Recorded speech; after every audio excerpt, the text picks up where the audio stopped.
پہنچ گئے عزیزان گرامی، امام صادق نے فرمایا پیغمبر گئے کیسے؟ کہ اللہ نے کہا میرے حبیب ایک مٹھی خاک ہوا میں اڑائیے اور یہ آیت پڑھ کے ہجرت کر جائیے، سورہ یاسین کی آیت نمبر 9۔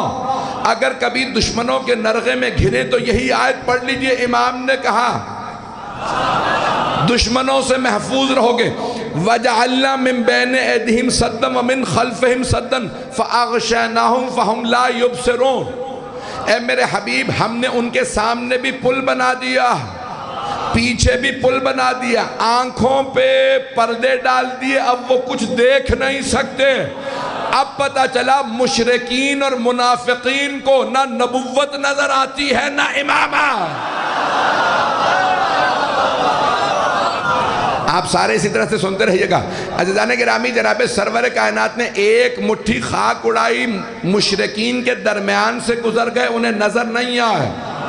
پیغمبر جسے چاہتے تھے اسے نظر آتے تھے، جسے چاہتے تھے اسے نظر نہیں آتے تھے۔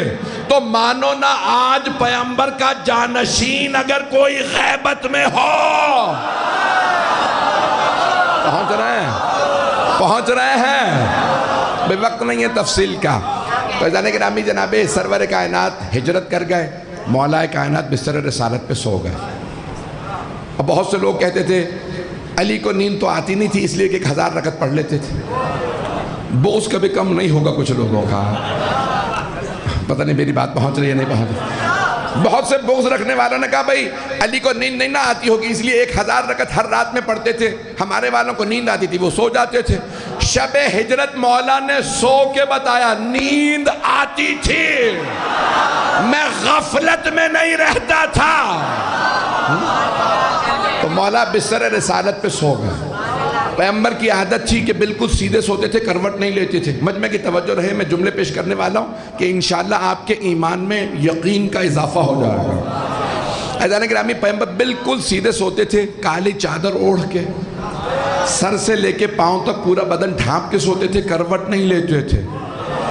عزیزان گرامی، صحابہ کرام رضی اللہ عنہم، آپ تو پریشان ہو گئے بھائی، 1400 سال سے ساری امت دعائیں مانگ رہی ہے، اللہ ان سے راضی ہو، ہے نہیں؟ بڑی ذمہ داری سے ترجمہ میں نے کیا ہے، ہم سب دعائیں مانگ رہے ہیں، میں خدا کی قسم دن رات دعائیں مانگتا ہوں اللہ ان سے راضی ہو، لیکن اللہ اسی سے راضی ہوگا جس سے علی و بطول راضی ہو۔